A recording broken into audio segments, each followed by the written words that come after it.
Hello, and welcome to Coffee with Jesus. I am Todd Uebele, and I will be your host for this episode. We are joined by one of our contributors, Ms. Lisa Fogelson. She's helped us out with a few episodes in this season. And in this episode, we're going to talk about how God fights for us sometimes. And we're going to use an illustration from Exodus, specifically from when Pharaoh was chasing the Israelites and they were trapped up against the Red Sea.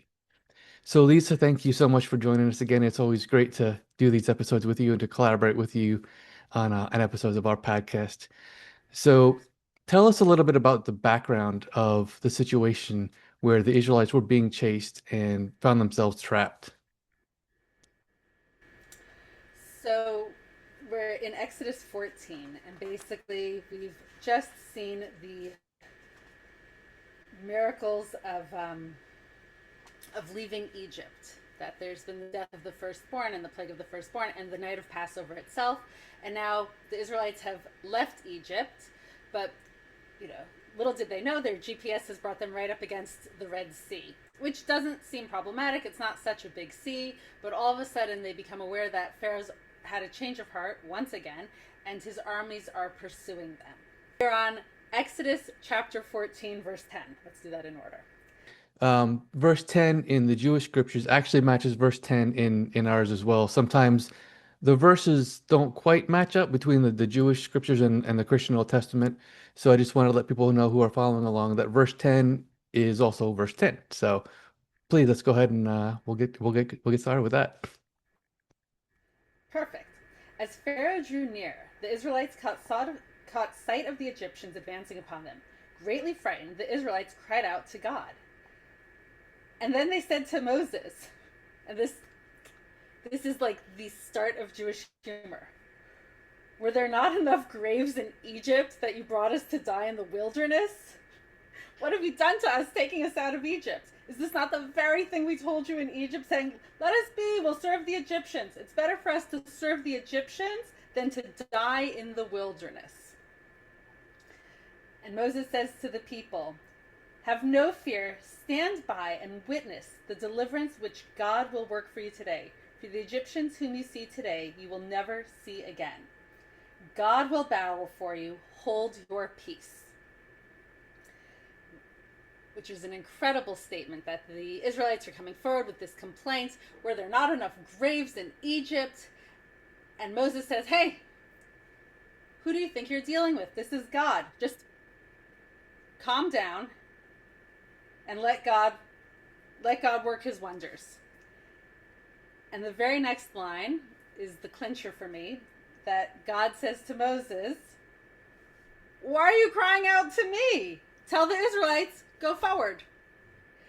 So here they are standing at the water, and the Israelites are looking at Moses saying, what have you done to us? You know, you did all these great signs and wonders, but now here we are in the desert. We're ready to die. It wasn't enough. And Moses looks at them and says, you know, enough. Like, don't you realize that God's going to do this for you? Just stand still, wait, and watch God work his magic. And it's a beautiful, beautiful setup that we have here. Except, you know, you're waiting for the poetry of it, that they stand by and they, with wonder, see once again God's miracles. But interestingly, God turns to Moses, as if God could turn, and said, why are you crying out to me? Tell the Israelites to go forward. And then there's a little bit of a break in the text. And God says, lift up your rod, hold out your arm over the sea and split it, so that the Israelites may march into the sea on dry land. But Jewish tradition, there's the written Torah and there's an oral tradition that goes alongside it, and it fills in those gaps. So we see a gap here of God saying, why do you cry out to me? Tell everyone to go forward. Lift up your arm, do all these things. But really there's a question of, in that moment when God said, go forward, the sea had not yet split. Hmm. They were going forward into water. The instructions given, there's nowhere to go forward into. And the Talmud introduces, or I guess actually reintroduces, a gentleman by the name of Nachshon ben Aminadav from the tribe of Judah. And Nachshon ben Aminadav is the prince of the tribe of Judah, and his last name is gives us a clue to who he is. He's Nachshon, the son of Aminadav, and Aminadav means my people are willing volunteers. And when you look at the tribe of Judah, all the way back in Genesis, when Benjamin is supposed to stay in Egypt, Judah is the one that takes responsibility and is willing to switch places with Benjamin. And now here, generations later, it is the tribe of Judah and the prince of the tribe of Judah that is about to step forward. So the Talmud tells us that all the tribes are going to figure out what to happen. Everybody's willing to follow God's instructions, but like nobody wants to go first. Everyone's willing to do it, just not first. And in walks Nachshon ben Aminadav, who is from the tribe of Judah and is willing to take upon himself, not his tribe, but on himself, the job of going first. And so when God says, why did he cry out to me? Tell them to go forward. Nachshon ben Aminadav goes forward. And what does he go forward into? The sea. Because that's all that's there. And our tradition tells us that he walks into the water, up to his ankles, up to his knees, up to his waist, all the way up until it's at his neck. And we actually hear a line from the Song of the Sea, from the splitting of the Red Sea, in a few verses that we attribute to Nachshon ben Aminadav. He's saying, who is like you, God, among the mighty? Who's like you, majestic in holiness? But there's an interesting little turn of phrase in the Hebrew. The first time he says, who is like you, he says, mi kamocha, who is, let me just make sure I got that in the right order. Hold on.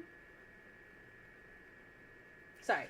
The first time he says it, the water's rising, and he's saying, who is like you? And the water, we say, is at his mouth, because it comes at me, chamocha. He's gargling on it. He's drowning on it. Who's like you, God? And that was the moment when the water's up to his mouth, when he's ready to drown, that the sea splits, and the next line comes out, who is like you, mi kamocha. The water's gone, the gurgle's gone, and he can speak out proudly. That's the story that we have that fills in that blank between go forward and the sea splitting. That it took someone doing something. Mm-hmm. It feels like we have Moses telling us, don't worry, God has this covered. And God coming in and saying, you've got to do something too. And I think that really is a lesson for all of us. We have a responsibility and an obligation to go forward, to not sit back and wait for the miracle to happen, but to do everything we can, all the way up to the gargling, to make the miracle happen. You know, Nachshon goes in. He doesn't really know what's going to happen next. We don't know. God just says, go forward. Much like God said to Abraham, go. Here, Nachshon is being told, go. And he goes with full faith. But it really becomes a question of, well, what does faith mean in this instance? You know, we think of faith as a belief, as something ephemeral. Mm-hmm. But really what faith is an observation of pattern. Here's Nachshon going in saying, you know, all through the story, God has shown up for us. So if God's going to tell us to do this, then my faith is with God. Yep. That God is going to continue to show up in those important moments. It's not to say that his fear is gone. It's not to say that he understands the answer. You know, the amazing thing about miracles is they're really obvious after the fact. But when you're the person waiting for the miracle to happen, you really don't see it happening in real time. Right. When you're waiting for it, you're actually at the lowest point. You're in the most fearful spot. You're in the spot where all seems impossible. And our instructions are even in that moment, God wants us to know is go forward. That in those moments where it looks like there's nothing left to be done, we have the responsibility to turn towards God and to keep walking towards God and to Hmm. continue that progress and that journey and to walk faithfully with God, even and especially when we're waiting for the miracle to happen. That's really good because it reminds me that it's kind of an apocryphal story or really a joke where there's this flood and this guy is in this high-rise building and it's 12-story building and the floodwaters are coming up and he's at a window on the third floor and this guy in a rowboat comes up and says, "Hey, get in, I'll save you. So you know the flood water is going to rise, you're going to die." The guy says, "No, no, no, I'm fine. God's going to save me. It's fine." The floodwaters keep rising. They get up to about the sixth floor. And this guy in a sailboat comes by and says, "Hey, hop in. I'll save you." And the guy says, "No, no, God's going to save me. I'll be fine." You know, floodwaters keep rising about the ninth floor. And this guy in a motorboat comes up and he pulls right up to the window and says, "Hop in. I'll take you to safety." And the guy says, "No, no, no, no. I'm fine. God's going to save me. It'll be fine." And so finally, the floodwaters are all the way up to the top of the building. The guy's on the roof. A helicopter comes flying overhead and drops a rope ladder and says, "Grab the ladder, climb on board, we'll save you." And the guy shouts, "No, I don't need it. God's going to save me." Floodwaters keep rising. The guy drowns. Guy gets to heaven and says, "God, why didn't you save me?" And God says, "What do you mean? I sent you a rowboat, a sailboat, a motorboat, and a helicopter. What else did you want?" You know? Right. I And love yeah, that. a lot of times, you know, people think that, "Oh, God's going to fight for me. I don't have to do anything." And that's not necessarily true. And one of the things that we've really been trying to hit throughout the sixth season is that God's help comes in so many different forms. You know, sometimes God does intervene directly and divinely. You know, I'm literally alive because of God's divine intervention. Sometimes He helps us through other people. You know, um, as we've talked about physical and mental health a lot, sometimes He helps us through doctors and through psychiatrists. You know, sometimes, you know, God can help us in forms that we don't even recognize we're being helped until after the fact. Like you said, we don't always see the miracle until till hindsight, you know. Um, and I love what you were saying about faith because faith in Hebrews in the New Testament, you know, it tells us faith is the hope of things not seen. And sometimes people say, "Oh, well, you have great faith." I'm like, but it's not really faith because God has done so much for me. I know he's going to help me out again, you know. And one of the biggest purpose of Coffee with Jesus is so that, you know, myself and others, our contributors, we can share the times that God has been there for us so that people listening or watching will know, okay, God has helped them in this situation. So then they'll know God will help me as well. You know, because when you're in the midst of that storm, you know, when the water's up to your mouth and you're gurgling and, you know, can barely breathe, it's hard to see the seas separating. It's hard to see the sunlight on the other side of that storm. But God is there and He is helping us. Um, and we just have to keep moving forward. Absolutely. Can you tell me again how faith is defined? That was a beautiful line. Faith is confidence in what we hope for and assurance about what we do not see. That's one um, rendering, one translation. Others have seen the hope for things not seen. Um, and you know, sometimes we have to step out in faith. Sometimes we just don't know, and we just have to take that step. Sometimes we do know because God has done things for us before, and so we know without a doubt God's going to do it again. I feel like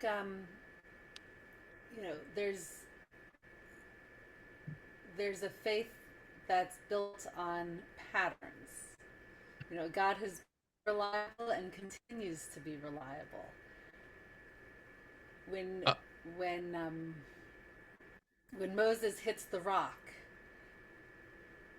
God says, "Why didn't you believe in me? Why didn't you have faith in me in order to sanctify me among all of Israel?"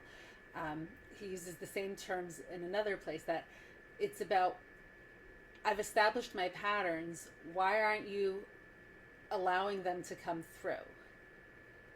And I think so much of faith. I know Rabbi Nachman of Bratslav said, miracles are all around us, but we take our hands and we cover our eyes and refuse to see it. And there's a great story at the splitting of the Red Sea. They walked through on dry land, but the story goes that these walls of water around them, and some people are walking through going, ugh, it's muddy.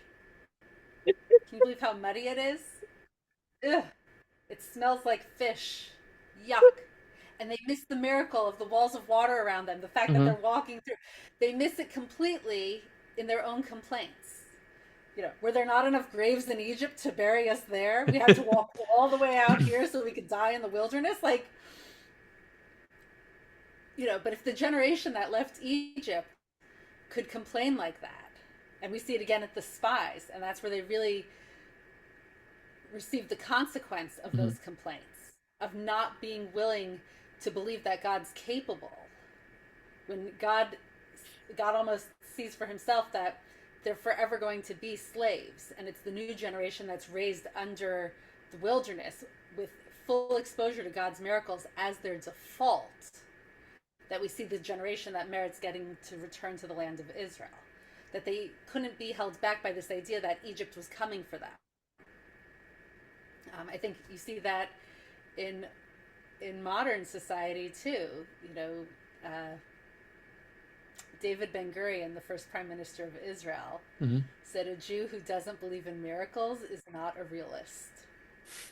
And the creation of the state was through Holocaust survivors, and they lived through the unfathomable, and they did the unbelievable in establishing the country.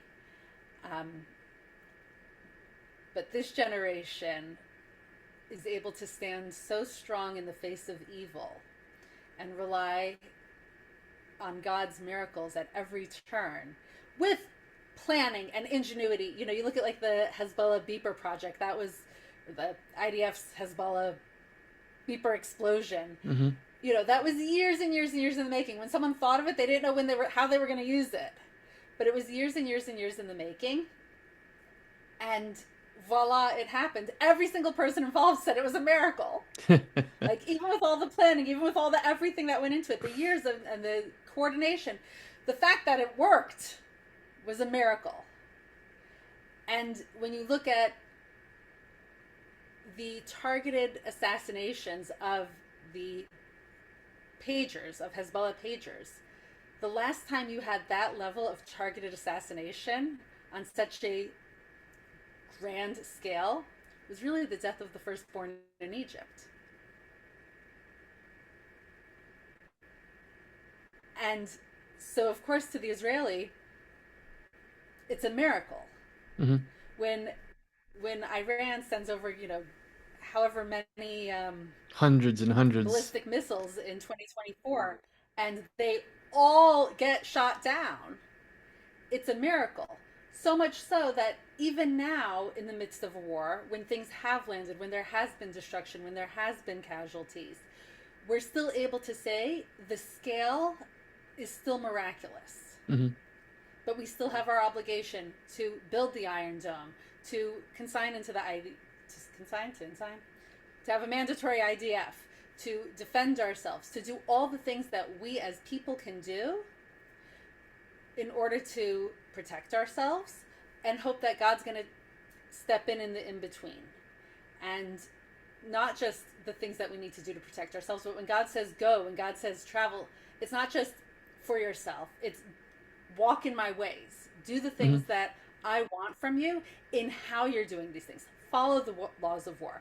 Follow the instructions on how you care for captives, how you care for your enemy. You're not allowed to cut down fruit trees of your enemy. The IDF follows those instructions. Hmm. And I can tell you, when I went down to the south of Israel after October 7th, and you could see the trees that had been burnt out by Hezbollah, sorry, not by Hezbollah, by Hamas, um, trees. Like, the trees weren't the enemies. Trees that had been planted, that had been growing, that had made the desert bloom, and they were burnt down just out of spite. And it's like, that's not what you're allowed to do. That's not following God's ways. And so when we want God to step in and to make the miracle, we have to be aware that we're part of that. Yeah. God's told us what we need to do to make that miracle manifest.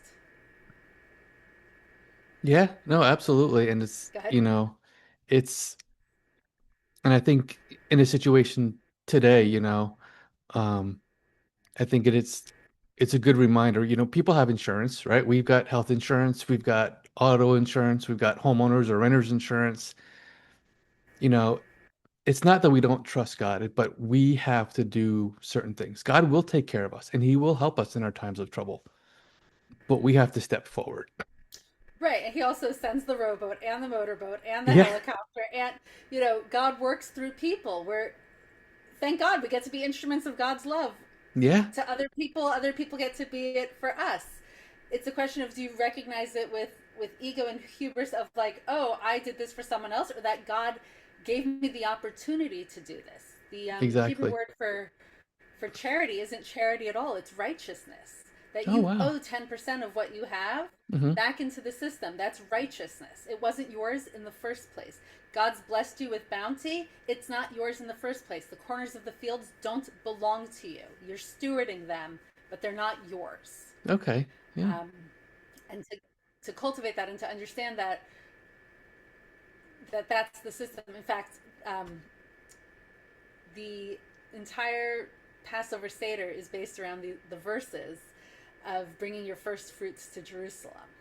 So if you can imagine what it's like to be a farmer, to plant your trees, to take care of I can only imagine because I have a brown thumb, but we'll imagine with a lot of vividness, to be a farmer, to plant your trees, to take care of them for 3 years, from seedlings, to watch them grow, to take care of them on season, off season, put the bags over them, take the bags off, all the things that need to happen. And then when those first fruits finally arrive, be told, thank God. It wasn't you at all. It was Yeah. God. And to go and take those fruits to the temple and declare that that all of this is God's story. That the fact that you can be in the land of Israel growing fruit is a testament to God's keeping his promise, that this is the land that will flower, this is the land of milk and honey that he swore to our fathers, and here we are growing fruit in it, and it's all thanks to God. That all our effort, all our work really is a gift from God to partner with him and to be co-creators alongside him in making these miracles. And I know for me, people have made miracles for my life that I can't even imagine. Every time Hmm. I've hit some hard times, we'll just call them that, someone comes forward with something that they don't think is a lot, but to me it's everything.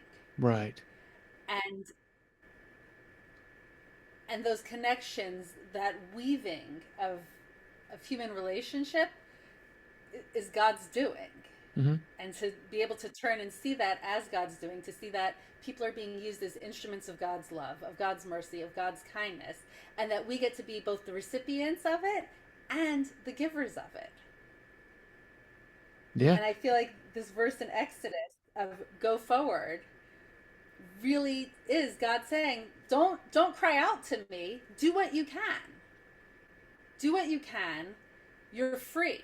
When we were in Egypt, we just cried out, but now you're free. You can do your best, let God do the rest. Excellent. Yeah. Outstanding. Absolutely.